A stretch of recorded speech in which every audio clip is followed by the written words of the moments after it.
Hello, xin chào mọi người. Hôm nay là ngày kiêng ăn thứ 3 của mình và bây giờ là 2 giờ chiều. Mình thì vừa mới đi mua đồ ăn để chuẩn bị cho ngày phục hồi của mình sau 3 ngày kiêng ăn chỉ ăn hoa quả. Và mình cảm thấy cơ thể không hề mệt mỏi như là mình đã từng nghĩ. Hơn thế nữa, mình cảm thấy rất là nhẹ nhàng và đi lại cảm thấy rất khỏe khoắn. Và sau khi đào thải các chất độc hại ở trong cơ thể mình ra thì mình cảm thấy rằng là mình như đang có một cơ thể mới.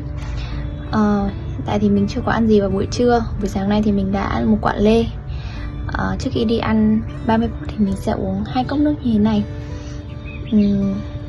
Mọi người cũng thấy đấy, gương mặt của mình cũng đã giảm mụn hơn rất là nhiều. Và mình cũng thấy rằng là có sự thay đổi rõ rệt trong cơ thể của mình. Hy vọng rằng là những ngày phục hồi sau mình có thể sẽ thay đổi để có thể ghi lại những video cho các bạn nhé.